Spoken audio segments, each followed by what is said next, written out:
Hello everyone, welcome to our YouTube channel. In this video we will guide you through the process of how to fix Last Epoch stuck on connecting.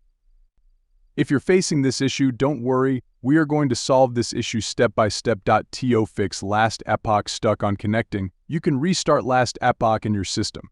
Starting both Last Epoch and your computer can resolve temporary glitches and software conflicts that may cause the game to get stuck on connecting.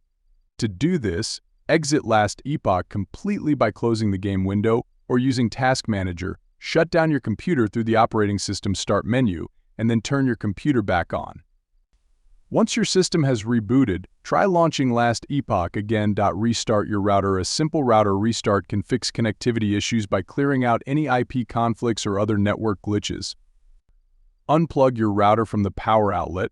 Wait for about 60 seconds to let the router completely power down. Plug the router back in and wait for it to fully restart and connect to the internet.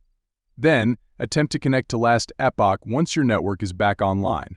Switch to a faster DNS. Changing your DNS to a faster service like Google DNS or OpenNS can improve your connection speed and stability.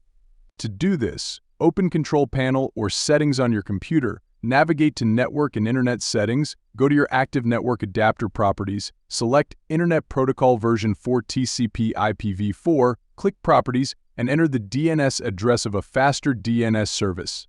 Save the changes and restart your computer. Verify Last Epoch game files. Corrupted or missing game files can cause connecting issues.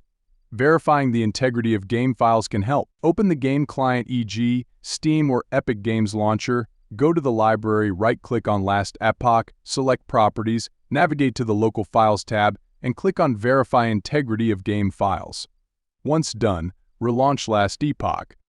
Adjust firewall and antivirus settings. Ensuring Last Epoch is not being blocked by your firewall or antivirus can solve connecting problems. For the firewall, go to Control Panel or System Preferences, navigate to Windows Defender Firewall or your specific firewall software. Click on Allow an app or feature through Windows Defender Firewall. Look for Last Epoch in the list and check both private and public boxes to allow it through the firewall. For antivirus, find the setting or protection area where you can manage exceptions or allowed applications. Add Last Epoch to the list of exceptions and save the changes. If none of these steps work for you, you can contact Last Epoch support for more detailed assistance and help to resolve the issue that may be specific to your account or setup. Thanks for watching and have a nice day. Don't forget to subscribe to our YouTube channel.